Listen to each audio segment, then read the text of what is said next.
Lucknow, India, 16th of December 2011, 5 p.m. A cold evening. Had to attend a dinner party around 50 kilometers away from the hotel I was staying in. I called the cab company and booked a pickup at 7 p.m.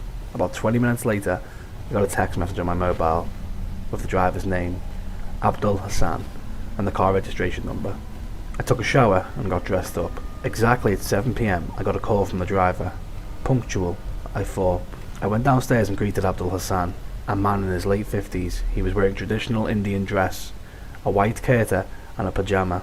He was sporting a grey beard.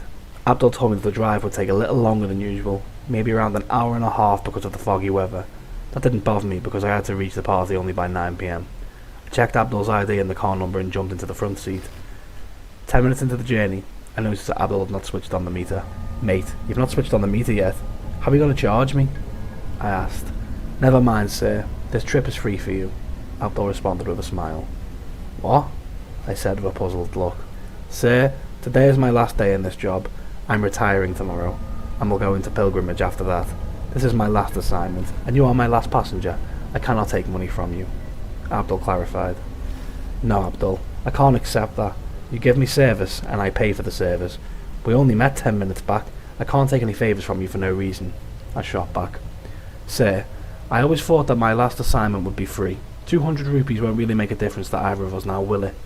Please allow this poor Indian man to feel good on his last day at work," said Abdul. I couldn't argue any further. I just smiled and thought that simple good things have still not vanished from this world entirely, and sometimes it's these poor people who remind us that these good things still exist. I started chatting with Abdul. He had been driving for 35 years. "Never once have I missed a pickup, sir. Never once have I not been on time," Abdul claimed proudly. I could not disbelieve him. He had already won my heart, but then I noticed his watch. An old, worn-out watch, which was not working and still showing the time as 6:45 p.m. I found it amusing that a man who had the dead watch was claiming to be so punctual. "Your watch is dead, Abdul," I said a bit sarcastically. "Oh, my father gave this watch to me. It doesn't work, but it's my lucky charm, so I wear it all the time. But I don't really need a watch to be on time," Abdul said with a smile. We both laughed, and indeed Abdul was on time, at least in my case, despite the dead watch. We continued to talk about various other things, his family, my family, the city, and many more. 90 minutes spent with a good man, and we reached my destination, sharp at 8:30 p.m. I got down from the car and said to Abdul, "You're a good man, Abdul. I know you won't take money from me, but just as a memory of this drive, I insist you take this watch of mine. Don't say no." I took my watch off and gave it to Abdul. Abdul resisted initially, but accepted my gift finally. I thanked Abdul and we said goodbye to each other. Abdul left and I walked into the dinner party. About 5 minutes later, my phone rang. I picked it up. "Sir, I'm calling from the cab company. Sir, we're so sorry that your pickup hasn't happened yet. We will arrange for another cab immediately," a lady's voice said from the other side of the phone. "What do you mean?" "I was picked up by your driver, sharp on time. In fact, I've reached my destination now," I replied. "Who picked you up, sir?" the lady asked after a pause. "Abdul Hassan, the driver who was supposed to pick me up. I checked his ID and the car registration number before boarding," I said. "Sir, you must be confused. Somebody else should have picked you up.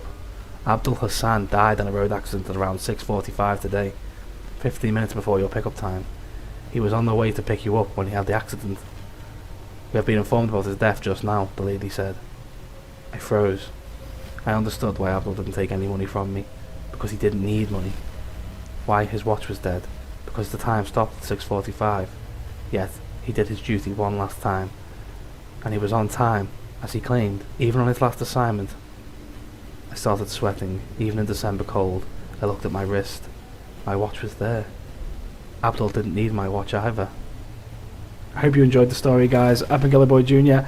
I'll catch you later. Thanks for listening.